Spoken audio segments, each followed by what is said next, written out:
Hello, and welcome to the Distant Tourist Podcast. I am Thomas, And I'm Robert. and today we're going to be covering Ehime Prefecture.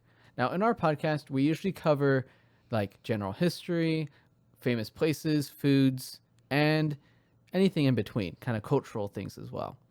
It's really kind of the summation of our research and kind of the things that we do as if we go there. And so, without further ado, we will start on Ehime. And Ehime had, when we were doing research, it had a lot of tourist type videos and information that I was actually quite honestly astounded by. Some were a bit bizarre, in my opinion, but it was definitely apparent that there was a serious energy there. So the tourist game is strong there. Ehime is cut into three different parts. There's Toyo, Chuyo, and Nanyo. Toyo is like, it means eastern part, Hmm. which is kind of the top east part of Ehime. Then there's Chuyo, which is middle part, Mm. which is obviously the middle part of Ehime. And then there is Nanyo, and Nanyo is the southern part of Ehime. Yeah. So each one is extremely unique.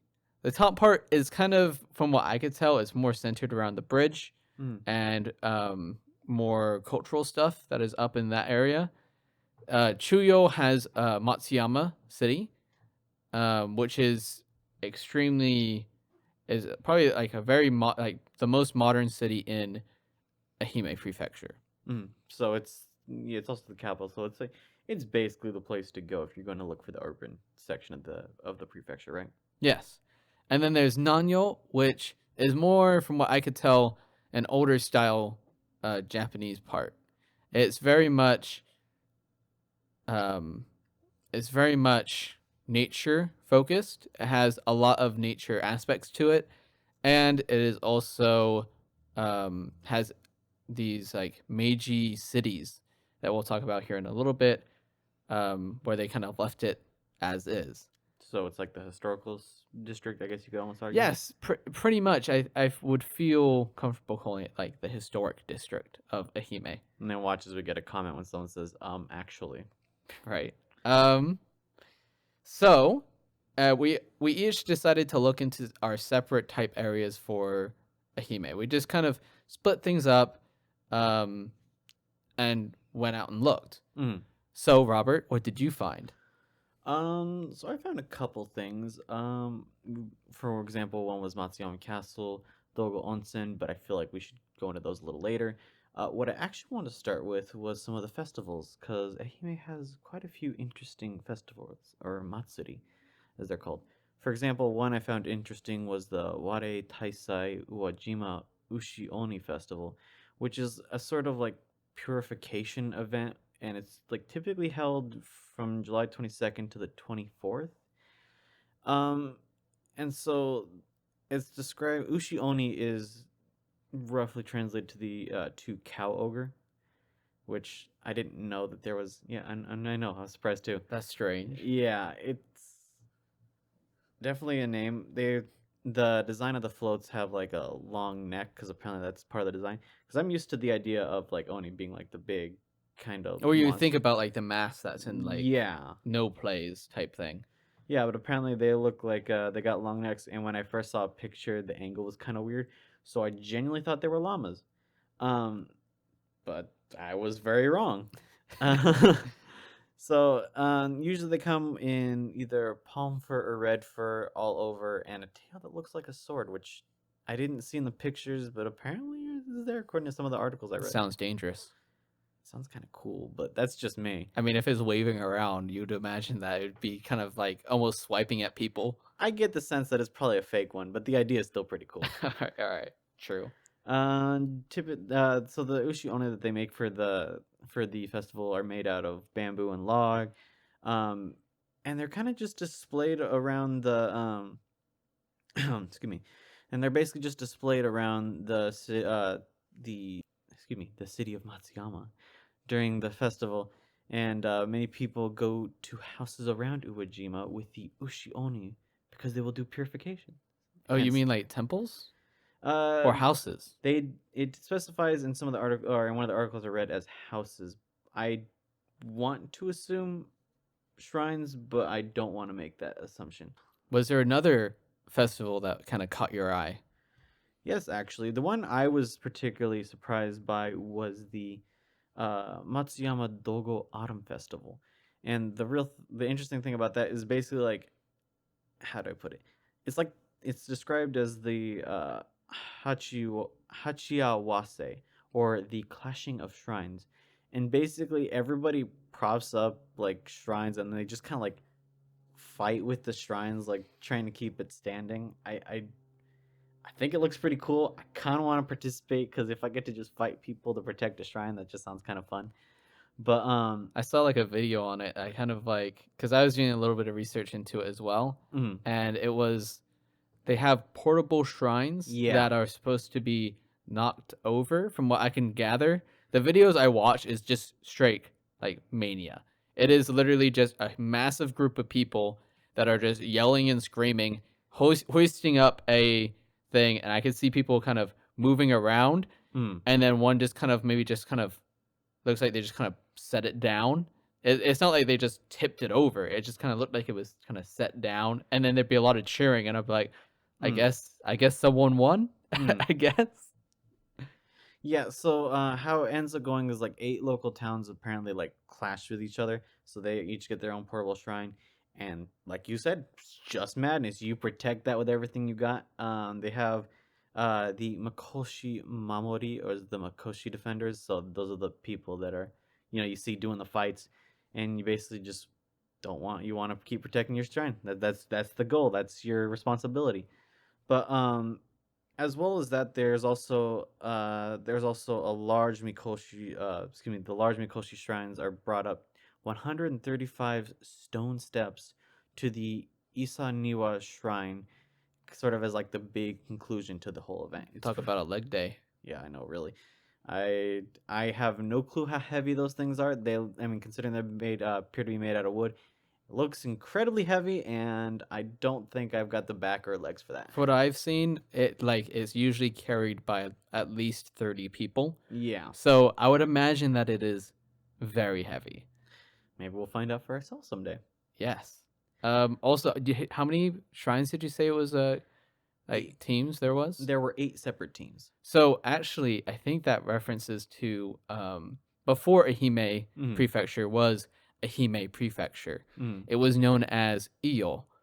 mm, And for this, there was 8 different tribes, which kind of came out to be the 8 different cities. mm. And then that got put into kind of like a that turned into a Prefecture later on. But during the time, they were tasked to look over the sea Mm.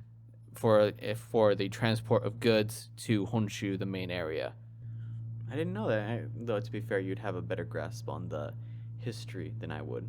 Yes. So yeah, they kind of went through that, and then during the Meiji period, they got named Ehime Prefecture, and as a one big solid unit. Mm, So that is why I think that would make sense of why there's 8 different groups, mm, because this probably goes back quite the time mm. to when it was 8 separate, like kind of families almost, Yeah, and it would be almost like a struggle between families.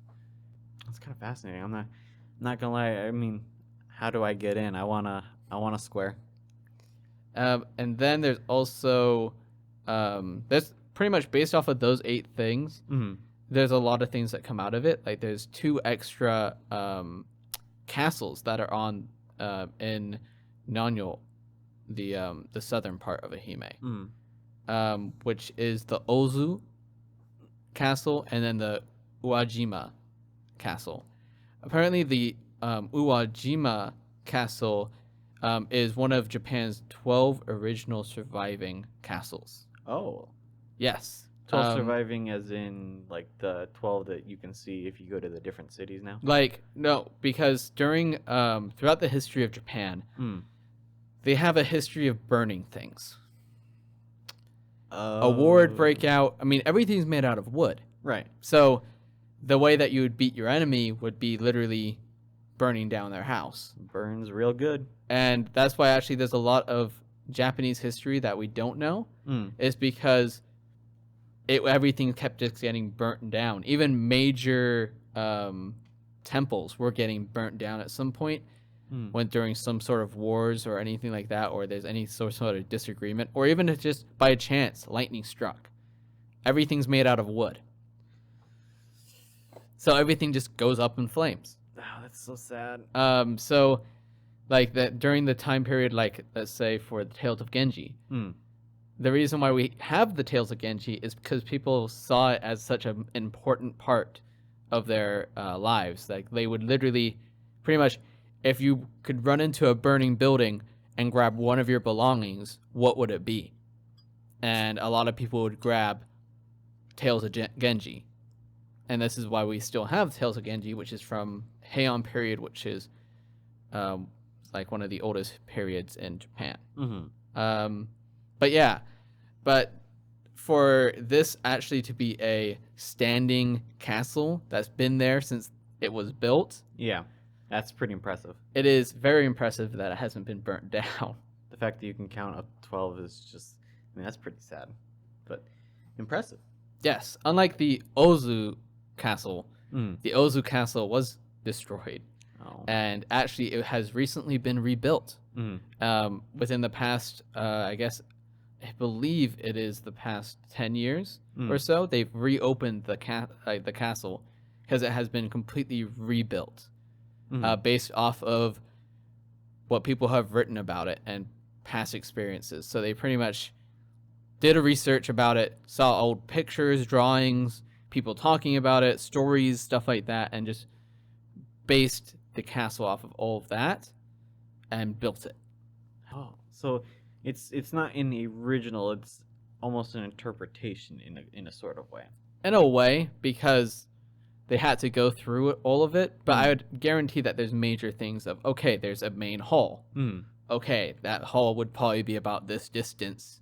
You know, it's something that's kind of like, you could also look at other castles that have been built in that area and kind of go, okay, well, this is where, like, what they were going for. So this probably is similar to that, Yeah. but in its own way.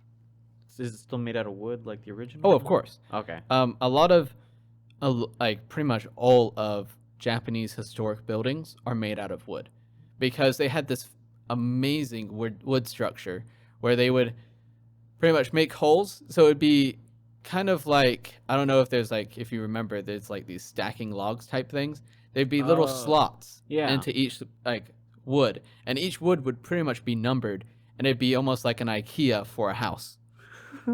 Great description, but seems apt. Yeah, you literally okay. In fact, a story that I'll tell definitely later on when it comes to Tokyo and Kyoto is when it came to Tokyo, pretty much a tribe was told GTFO out of Kyoto right now, and so they did. But over one night, within a couple hours, they had completely deconstructed their entire like part of the town. Wow. And were getting out of the city by like the next day. I guess you can IKEA your houses. We need to get on this. This is new technology. And it made everything really nice because you can just build things within a day. You wouldn't have to worry about nails and stuff like that. Also, they didn't really have nails during that time too. So everything was just fit into the slot. Everything would be perfect. So, yeah, that's one of the fascinating things about Japanese culture was the whole building of buildings. Yeah, if there's a trend I've noticed, it seems efficiency is the name of the game. Well, yes, you kind of have to be efficient when it comes to stuff like that. It's fair. I mean, it's pretty cool. What about the castle in Matsuyama? It is described as a flatland mountain castle, originally built in 1603 on Mount Katsuyama, with a height of 132 meters, properly, or you can probably figure that it's placed in Matsuyama City, considering it's called Matsuyama Castle. And of course, it was originally awarded to Kato Yoshiaki, who was the retainer of Toyotomi Hideyoshi at the Battle of Shizugatake, and was eventually appointed a lord of Masaki and He was eventually made the Lord of Masaki, and then after Hideyoshi's death, Kato joined the Tokugawa clan and basically fought against the Toyotomi clan at the Battle of Sekigahara. Um,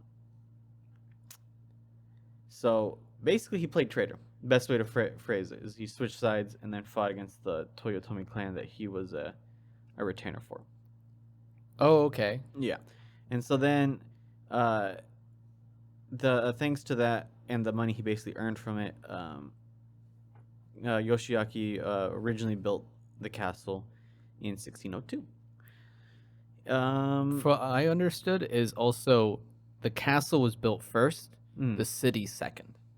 So the yeah, city just kind of like grew around the castle because that's kind of like that was his place, that was his castle. yeah, and I mean that is pretty much correct, and I would argue it, and I'd say this is kind of a visible in I think a lot of human history of the idea of the castle first, and then basically stuff starts getting built around it because of just the fact that it's a fortification. So I mean, yeah. So the castle now is split. You got to climb up the mountain obviously to get there. We need to check. There's a lot of mountain climbing in Japan when it We comes to trails and stuff like that. mm, There's a mountain in the center part of Ehime, which is called Mount Ishizuchi, mm, which when I was looking up like the trail to get to the top of it, mm, it is like you're rock climbing. There is a chain that goes down a rock surface mm. that you climb up. Yeah. Like that is the trail. Like there is no like how in the states there's switchbacks Mm. at worst. They're like when it comes to trails, they never have anything that's like here, have a chain, climb up the mountain. It's just never like that. So wait, so they'll just give you sometimes just a chain and just say good luck, you're going up a vertical. It pretty much it's like not quite a 90-degree, but really close to a 90-degree angle. It's like 80. It's actually like it's right there. There's a chain that's like hammered into the side of the mountain that is just dangling that you have to hold on to get up. And my thing is getting down would probably be even more scary than going up because going Yeah. up you're at least you're going up. Yeah. You're looking at where you're going and you're just kind of moving up. But going down, like there's nothing that kind of holds you. So you're just kind of like if you slip or something, you're just scraping your knees all the way down and it's just going to be painful. Well, my whole thing is if you have like a chain and you're going vertical and what, maybe you're, I don't know, depending on the trail, maybe it's going to take a couple days to get through it. Congratulations, you got like a ton of weight on your back. Oh no, the trail is only supposed to be like at best a day hike. You're Oh, supposed to be thank able Lord. to just hike up it Okay. within kind of like a couple hours. Mm-hmm. If you are a extremely fit Japanese man, then you could probably do it within 4 hours. But if you're a American, it'll take you probably about 6 hours. It's too much walking for me, man. But No. apparently there is a festival that happens where you are literally just throwing rice balls off the top of the mountain. Wait, really? Yes. I believe it's supposed to be giving like a offering to the mountain god Mm. by throwing rice balls off the mountain. Off the top. I hope he enjoys that mountain rice. Yes. But there's that. So when like the top of the mountain, is it steep? Like, do they? Oh yeah, Okay. it's just pretty much it comes up to a point. So when they Like a throw little the cone. rice, it's basically you're not seeing that rice again. You don't necessarily. See Oh yeah, it. you don't see it again. No, Okay. not at all. I mean, not saying you should eat it, but you know. No, it's just it'd probably just tumble down the side Mm. where probably other animals would eat it. So it'd be a happy day for any kind of wild animals that are in that area. If you're an herbivore, it's buffet day. Congratulations. So speaking about food, I found one of the big dishes is taimeshi. What's taimeshi? Taimeshi is tai Mm. is a sort of sea bream. It is a very important fish throughout Japan Mm. because the formal word for congratulations, Mm, for us Japanese learners, we learned like congratulations as omedetou, mm, right? right. Well, it's actually like omedetoe, Oh. I believe. It ends with a. So the last part of tai, Uh-huh. like it sounds like the last part of omedetou, omedetoe. Oh, that's pretty clever. So it is usually eaten during celebratory type settings as Mm, a celebration, versus just kind of like a good little thing to eat. I mean, yes, it is good to eat. I bet it's absolutely fantastic. However, it is seen as like a congratulatory type thing. mm, And also, I noticed that it also carries over to something a lot more people know about. There's the waffle thing that's filled with bean paste, red bean paste, that's in the shape of a fish. mm. That is a tie. Oh, really? I didn't know that. That's why you see it at festivals because they are in a special time. Oh, that's actually pretty clever. Yes. What Uh, a strong motif. yeah. So I had no idea about that until I actually really started looking into like this dish of Mm, meshi. Um, but yeah, that's when I found out the significance of Thai. And each part of Japan has like a different. There's mm, different kinds of sea bream. mm. So depending on where you go, well, they'll have like a different kind of sea bream. And of course they'll have a different dish. This one is like the rice is with scallions. Mm. It's kind of like mixed with that, simmered in like fish broth, and then served with the sea bream. Interesting. I wish I was more of a fish fan, but I'm very picky when it comes to fish. I mean, would it be kind of thing you'd try on your own? Oh Would you? yeah, I love fish. I for me, there's been times where I've fished off into the ocean, Mm. caught perch before, and then brought it back to the campsite and did a freshly caught fried perch, um, and ate it like that. So this would basically be a god tier dish for you. It'd be fine. I feel like no matter what you do in Japan, the fish is gonna be good. They are. It is literally all islands. So the fish, unlike here in the States, where if you're more towards the center of the States, fish starts getting questionable at best. Yeah, I went to go get sushi the other day and it was just not good at all. Yeah, but they are closer to harbors and stuff like that that they can get fresh fish every day. Yeah, like that's basically the basis for most of their food, right? Yeah, there's actually that's why you'll see a lot of in like shows or anything like that. They'll have a nice fresh fish that's laying there. Mm. So, yes. I've heard stories of the markets and the bids to get fish, and something that we can talk about in future episodes. But it's insane the amount of like effort people go into to get like the freshest fish you can get Oh yeah. in Japan. Oh yeah, especially if you're a sushi chef in Japan, there is quite the kind of not quite battle, Mm, but you have to get a specific each person has a very specific fisherman that they go to and buy fish from mm, to get high quality fish. yeah. But then also you're reliant on people catching fish. So You yeah. know, if there might be a bad day where there's not that much fish that they caught. So you might be out of luck, you know. Which also leads to another thing. In Ehime prefecture, there is a place called Aoi Shima. And what is Aoishima? That is Cat Island. Go on. So the cats outnumber humans 6-1 on this island. I like it better already. Um, so the reason why they're there, because I was like, that's great, an island full of cats. How did they get there? Yeah, why? Yeah, like, how did this become an island for cats? If obviously a cat's not going to be swimming across the sea. Yeah. I mean, it begs a lot of questions like, what are they sustained on? Is there someone looking after them? Are they feral? So the how it started was they were seen as their help to get rid of rodents for the harbor, Oh. because obviously, and this is true in European history, is rodents carry diseases. Yeah, very interesting. Yes. So this cat island pretty much only feasted upon rats. Um, that was what they were sustaining on, and that's why there were so many cats. Is because they were like, hey, what is a way we can keep these rodents down so we can have fish and stuff in the harbor and keep And the harbor clean? and they were all being funneled to this island, or was it, or? So there is only a decent amount at first. There is Mm, um probably nothing terrible, nothing too crazy, right? mm, But as time went on, they just stayed there.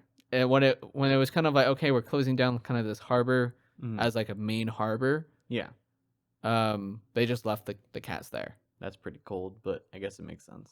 I mean, are you gonna round up all of those cats that have now occurred there? You know, that's fair. I'm not gonna go looking for cats. Yeah, so they just kind of were like, okay, we're done. And so the cats obviously multiplied Mm. and to the point where they are right now. But then also, to be honest, there's not that many people living on the island either. Oh, so people still live on that island, or? Yeah, there still are people on the island. Oh, okay. They are at the time of doing the research, there was a lot more of an elderly community Mm. on like pretty much in that thing. There's only like a small little city. It's like a town. Nothing huge. Like at most 20 to 30 houses, really. Oh, okay. Like when they say they outnumber humans 6 to 1, that's based on how many people are living there. And there's probably there's not too many people living there. Yeah, on an island where the harbor's gone already. Yeah, it doesn't seem But popular. since the whole title of Cat Island, there's been a lot of visitors Oh, to this island. yeah. Because Okay. obviously, you hear Cat Island and you're like, oh my God, I must go there. It calls me. And so a lot of people are going there and to just see the cats. But also, cats have played a huge role in Japanese culture. There's, for the people that don't really know too much, you see the statue of a cat, kind of looks like it's waving at you. Mm. That's supposed to bring prosperity. Oh. Yes, and good, kind of good luck, but Mm. mostly it's kind of meant for prosperity. Oh. I found a story. Now, I don't know if this is totally true, Mm. but a story I found was that a lord Mm. was taking a walk during a thunderstorm, Yeah. or he was walking and then a thunderstorm happened, right? Mm. He looked over to a tree and he saw a cat that looked like it was beckoning him over. So in Japanese culture, beckoning is like almost as if you're about to swear in, like for the Bible or something. You know, Yeah. you have your hand straight up Mm. and like your arms at like a 90-degree angle, Mm. and then you kind of move forward and bring your hands back, and kind of that's the waving motion, like curling your forefingers in. So almost kind of like a clawing motion too. Yeah, pretty much. That is pretty much calling someone over. Now, Mm. here in the States, you underhand, like, come here, Mm. but that is something very different in Japanese culture. Do not do that if you go there. I will not do that then. Yes. But he saw the cat doing that motion towards him. Mm. And so, intrigued, he started walking towards the cat. Mm. And pretty much, as soon as he got closer to the tree, after about 3 or 4 steps, a lightning strike Mm. hit right where he was standing before. And so, if you were this guy who saw the cat kind of waving at him and then the lightning striking right behind him, I would think that was a very special cat. The cat has ascended. He has the knowledge. So that's why there's like the cat with the beckoning motion is kind of meant for prosperity. Oh. Now, I don't know if that story is totally true or accurate. I thought that was absolutely fantastic. And I could actually see, like, if a cat is on 2 feet and is like clawing even at something that's in the air, Mm. you can kind of see it doing like a motion like that. Oh, okay. Yeah, yeah. So no matter what, I can understand that. Yeah. And now whether or not a lord would be walking out in the middle of a thunderstorm without attendants around is another question. Fair. Well, especially you're not going to see that now, but makes for a great story, though. So yeah, I thought that was very interesting. But then also when it comes to cats, unlike here in the States, you see a stray cat and you're like, oh, it's a stray cat, whatever. Over there, they really kind of take care of them in Like a way. strays in general? Yeah, and strays in general, like if you see a stray cat, Mm. you might put out a bowl of milk for the cat Oh, that's pretty or kind. maybe a dinner for the cat. Mm. They are seen as good luck. It is seen as very bad luck and almost like an insult to the gods, to like kind of ignore a stray cat. Like if a Okay. stray cat is at your window or like at your door, pretty much asking for food, you are expected to give it food. I really wish I was more of a cat person, but unfortunately I'm a dog person. Hey. But I will still show kindness. I don't want to incur the wrath. So yeah, there's definitely cats have been a huge thing in Japanese culture. Also, way back during silk production Mm. times, they were like seen as an amazing animal because there's the silkworms, Mm. and that brings more insects and more rodents. And Oh. so they were pretty much cats throughout Japanese history has been the rodent care. Oh, okay. So they basically had their own little place in society as well. Yeah. So which is absolutely fantastic, I think. It's a pretty sweet deal, all things considered. Yeah. So yeah, that's the whole aspect of cats in Japanese culture Yeah. and the cat island in Ehime. Seems to follow that trend in other history where cats are worshipped as superior beings in a way, or special beings at least. Well, it just more has a specific role in society. Mm. Even you could say even in modern times, like if you're looking at a big town or a big city like Tokyo, Kyoto, Yeah. even Matsuyama, there's gonna be rodents. Yeah. Even here in the States, New York is notorious. yeah, there's gonna be rodents, Right. and so these cats are kind of doing their duty to kind of cut down on the amount of rodents that there are. What a contribution to society. Yes. So It's very impressive. Is there a dog island? I need to know. there might be in other parts. I'm gonna There's hold that hope. many animal islands, and we might even do a spin-off episode where we talk about animal islands. But the one I could find the most about was the cat island, Mm. Aoshima. Fair enough. We'll have this for a callback later. Yes. And of course, everything that we talk about, we haven't mentioned this before.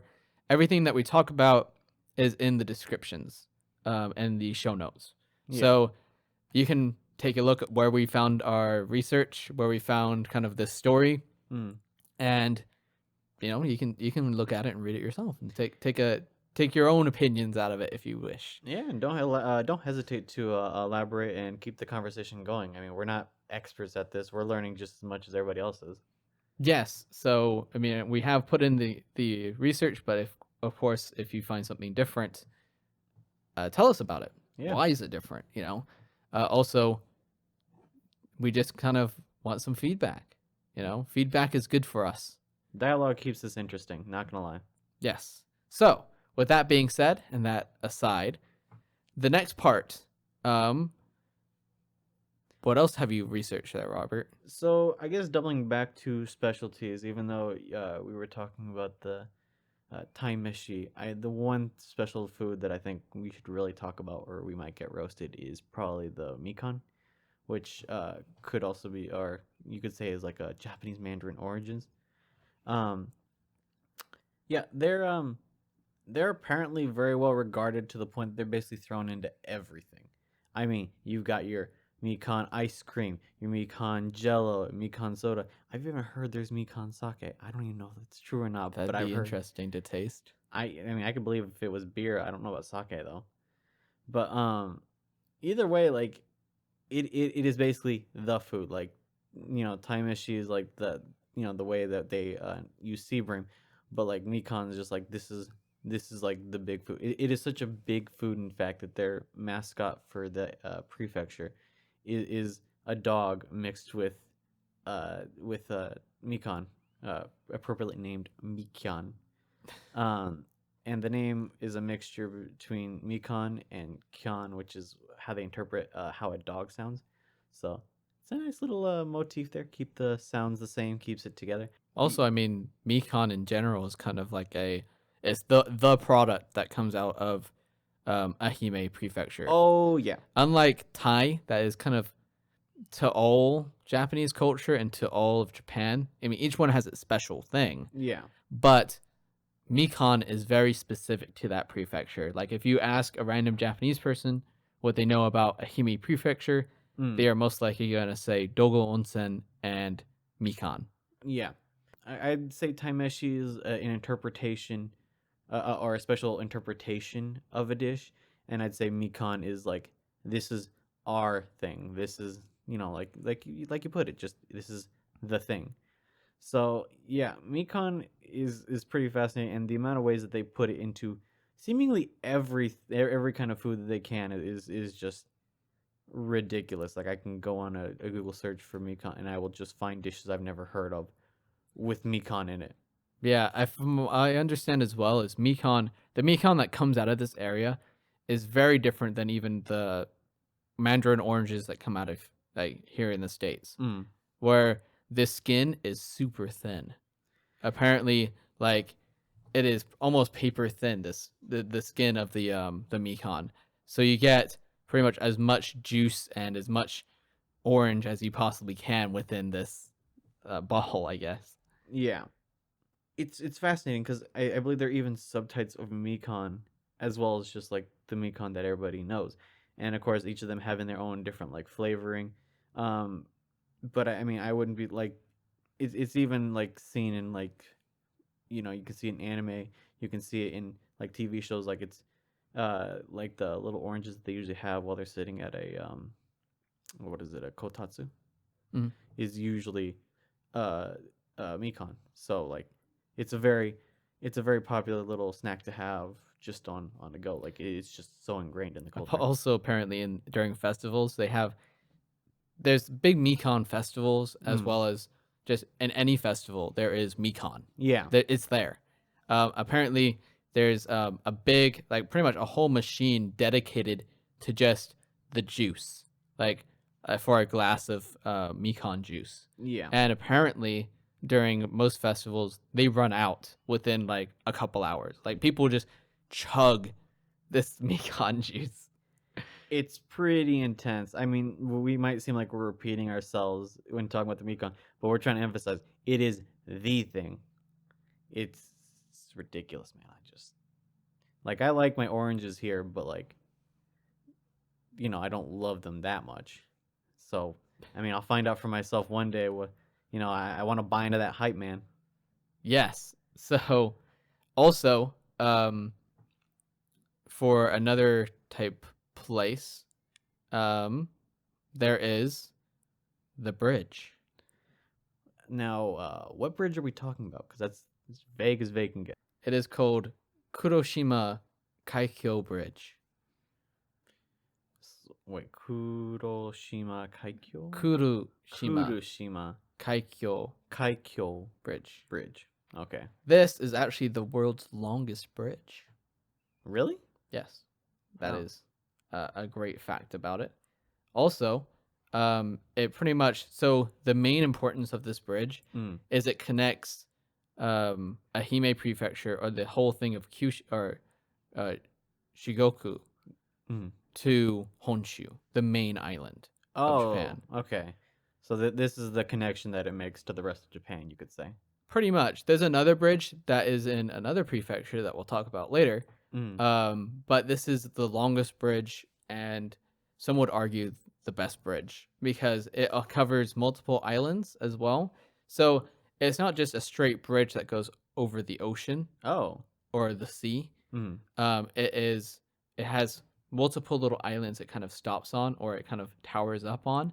Oh. Because there's just a bunch of mini islands all across Japan in general. Mm. But it's very specifically on northern Ehime. Mm. It has a lot of mini islands like scattered throughout the sea. Mm. And can you walk on this bridge? Because that sounds like it's a very long distance. So this bridge, you can actually cycle across it. Please go on. So there's four main points about this bridge. Mm. If you're doing a cycling, I guess like a cycling tour, Mm. There's 4 main points. The first point is a cycling station. Mm. It's Sunrise Itoyama cycling station. Mm. So that is kind of where you can rent a bike. Oh, so they can provide you one. That's pretty handy. It's like $10 a day. How long would it take to go through the bridge, though? It shouldn't take too long. Oh, okay. It's long, Mm. but it'll take you probably about a couple hours to cycle across it. Oh, okay. So that's not a bad So deal then. like if you really wanted to cycle there and back, you could definitely do it within a day. Mm. So $10 a day. I also saw that it might be a kind of like a hotel too, but Oh, I couldn't find any information about how much it is to stay there. They just say we have rooms that overlook the bridge. the bridge, the That looks beautiful bridge. fantastic, but I'm like, how much? But once you get started, you start cycling, and you can also drive across this bridge. Most people do just drive across this bridge. Yeah. But if you wanted to sightsee and do the tourist side of things, you do your cycling. But how long would does it say how long the cycling route is? Like, is it a straight shot as well, or is It's it? literally just one long bridge. There's a couple spots. I think you might like the next spot, which is the Kirosan Observatory Mm. Park. Yeah. That looks like it's on top of the like another island, kind of overlooking the bridge a little bit. So you might have to do a little bit of incline, Mm. but very small amount of incline. That doesn't sound unreasonable. Yeah, and that kind of overlooks the bridge and also kind of the sea as well. You get a really nice view of the Mm. area. Then the next stop, if you keep cycling on down, Mm. the next stop is the Michino Eki, which is kind of like, um, I guess like a commercial district, I guess, of the bridge, Oh. where you can buy kind of local goods, sweets, um, and kind of like a gift shop almost, Mm. where you can stop and kind of relax, take a breather, and buy some traditional food. Oh. And then you keep cycling across until you're finally over it at Oyamazu Oyamazumi Shrine. Oh, so that's kind of like the finish line, you could say in a way. In a way, that's like the final destination on their on the little guide of where like good places to go across the bridge. Mm. And that is in Ehime Prefecture proper on the actual Shikoku mainland. Mm. And that is actually the oldest shrine in Ehime. Oh, so that's a nice little cap off to, I guess you could say, a journey. Yes, so you pretty much go all the way there, take a look around, and then cycle all the way back. I mean, if you got them cows for it, I guess it's not that difficult. I mean, back when I cycled more often, it would seem very viable, but I don't know about now. Does it say how long the route is? Okay, so the cycling road is 70 kilometers long Mm. total. So yes, pretty much it's doable in a day. Mm. In fact, many people do it in a day if they're doing a long bike ride. So yeah, there's also apparently there's a thing called a giant bicycle. You mean like the one with the big wheel, or? Um, it does not say. Oh, that'd be kind of fun to drive one of those really big random I would ones. imagine that it's just a giant bicycle. I will hold out my hopes. Yes. Oh, and for those that don't know kilometers, 70 kilometers is about 43 miles. So, just for clarity. So you could probably do it. You could maybe do it in a day, depending If on how fast you're rolling. To be honest, I don't usually do bike rides. I'm not really a cyclist myself. If it were mostly flatland and you kept a solid pace, it is viable. If you don't cycle, though, you might not be able to do it in one day, which explains why it's like $10 a day. Yeah, so you'd have to rent it for multiple days and then just kind of go for the other side, stay the night, and then go all the way back the next day. Which does sound like a nice trip in and itself. Yes, because also then you get sunrise and sunset over the bridge. And also the other thing that I really like about this bridge is underneath it, Mm. there is whirlpools. Ooh. There's a section that has pretty much whirlpools where it meets with another ocean. Uh-huh. with the actual ocean or another sea, and the currents are going different ways, and so it mixes, and so it creates like this area of whirlpools, which in Japanese is uzu, Mm. and then also this is actually maybe for our Japanese our anime fans, for Naruto Uzumaki, his last name literally just means swirls. Uzumaki, translated in Japanese, is just swirls. Anime intensifies. Yes. So that is that little fun information for you as well. Uzu is whirlpools. Uzumaki is swirls, like the actual kind of like the design of a swirl. Huh. The more I know, I guess. I don't. Yes. I didn't know I was gonna make a Naruto connection in this episode. Yeah. So I found that was pretty funny when I was first looking into it. Um, so yes, but the whirlpools, they look absolutely amazing. There's actually tours where you go onto a boat and they pretty much take you on a tour around them. They just kind of, as long as they don't go into them. Yeah, I was gonna say, isn't that like super dangerous? Yes and no. Like they're noticeable. You can see it like turning and stuff. But Uh. I think with modern day boats, you should be okay. Now, this is not saying go out to Japan, buy a boat, and ride it into the middle of a whirlpool. This is a a tourist type boat that is staying a good distance away, so you can see it without going into it. Yes, please be responsible.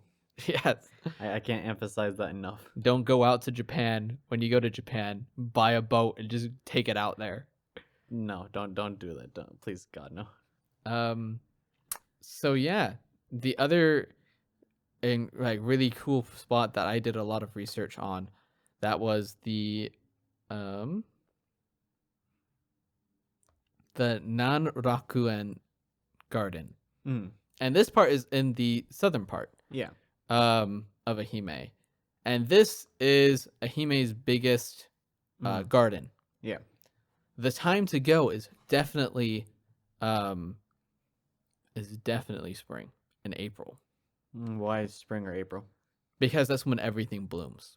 Oh. Literally, not just the cherry blossoms. They have cherry blossoms there, of course, Yeah. but a lot of their other flowers and other bushes also bloom. Like I looked at a list of the flowers and everything that is there in the garden. Mm.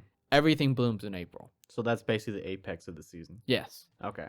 Um, but there's a lot to this because it was it's so big. It is a total area of 153,322 square meters. That's a lot. Yes, it is a lot. Actually, this is the largest garden in Shikoku, not just Ehime. Oh, okay. So this is the largest garden on the island. Mm. Um, it was originally, I believe it was a 7 ponds. Mm. Wait, no, sorry. It was built around 2 ponds, Oh, okay. 2 main ponds, the Kamiki and Shimoike. Shimoike. All right. What are those? Do the names signify anything? They did not say. Oh, okay. So they separated the garden into 7 different spots. Mm. That's how I got the 7 ponds. Okay. Yeah. Fair enough. But each part is different because it's so large. They try to mix everything up and kind of Mm. change things up a bit. This is actually often used for photo shoots, Mm. because it is such a just gorgeous area. Mm. So if you're looking to take a significant other to Japan and you wanted to think about a romantic place to go, this would probably be the place to go. Even in off seasons, it seemed just amazing. So it's that peak romance spot. Yes, especially during spring, especially during April. And actually, there's a statue or 2 statues. Mm. There is of like carp. Mm. There's one that's called Ai no Koi. And that is supposed to be made with hope that will nourish a loving heart. And Hima no Koi, which is supposed to be nourish the gentle heart. Mm. Um, and apparently, if you stroke the eyes of the carp, um, they're supposed to bring like romance, happiness, and hope. Mm. Oh, Yes. So there's even those statues, which, of course, you know, if you are taking a significant other, you would definitely want to go there. here we go again. Yeah. So, other than that, I believe we're running out of our famous places to go. Also, another thing in Nanyo, before I forget, on the southern part of Ehime, Mm. is the Meiji towns that are there. Oh, like as in older towns, like. So it's called Yokaichi uh, Gokoku. Gokoku. Mm. Um, and these are pretty much they are preservation districts. They've been actually deemed that by the government. Oh. And it's pretty much it has merchant houses, warehouses, private residences from the late Edo period, Mm. Meiji, and Taisho periods. Okay. So pretty much one of like the biggest parts of Japanese, I guess, culture. Mm. It they pretty much has a representation of that. So you can go through if you really wanted to kind of see how it felt to walk through Edo period Japan. Mm. You can go through these districts and you can experience what it would have been like back in the day. So you get those flashbacks, get that experience. Well, it's the like dirt roads. Yeah. Oh, so you're committing to the bit at that point. Oh yeah, there's a lot. It's pretty much like an area that you Mm. just walk through. Yeah. Um, I do not know if the stores are still selling stuff. I would imagine so. Mm. But these are definitely huge districts that are of major importance. And if for those historical nerds out there, this would be like the place to go, or a one of the many historical places to go. Yeah. Um, especially if you wanted to get a feel of what it was like during Edo period Japan, Meiji period Japan. Mm. And this isn't just like one little area. This is actually multiple different like districts throughout the southern part of Ehime, Mm. which I would highly recommend going to, especially if you are a nerd, history nerd. I mean, it sounds like fun. Sounds like the walk, the dirt road might kill your legs. So I mean, good walking shoes, I guess. Well, in Japan, you're walking everywhere, so there's no avoiding it. Unlike here in the States, you take a taxi or you get some people to drive you places. There's rarely times where you're walking around cities Yeah. unless you're really a very like brand new tourist that's never been to that area before. Even then, though, you're usually looking at a taxi or something like that to get you to point A to point B. Right. Um, but in Japan, there is public transportation, which is the railway, Mm. and then also walking, and that is the way to get around Japan. So no matter where you go, if you're going to Japan, be prepared to walk. Get a good pair of walking shoes. Make sure you're comfortable in them because you're going to be walking everywhere. You're going to be taking trains um, to wherever you're going to be going. It's not too much of get a taxi. It's you're going to hop on a train. You're going to go to a prefecture and you're going to go there. So you're gonna get those toned legs, basically. Yes, or at least lose some weight maybe depending on stuff. Yeah, in America, it's so easy to just drive everywhere. Oh yeah, and that's kind of the expectation of being in America, where Mm. you are you are pretty much forced to walk around, or sorry, to drive around. Mm. But in Ehime, or sorry, in Japan, everything is Mm. public transportation is the key, no matter where you go in Japan. I mean, that sounds nicer. It seems like less upkeep than keeping a car around and it's breaking down. Oh, you got to pay a lot of money to fix it. No, now you just have public transportation that'll get you there, and that's less of a hassle or stress even. Well, yeah, there's also things called like a JR pass Mm. that gives you a free pass. So then you pay a certain amount of money at the beginning, Mm. but you can just ride the train as much as you want, like the bullet train as much as you want. And that's a huge help, especially for like working Mm. for work people that are going to work, they use the trains a lot. So gas money basically becomes JR pass money. Pretty much.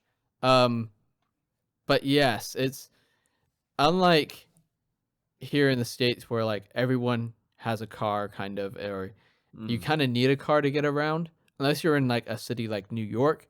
But even then, New York, you're either taking a taxi or because the public transportation is not that safe.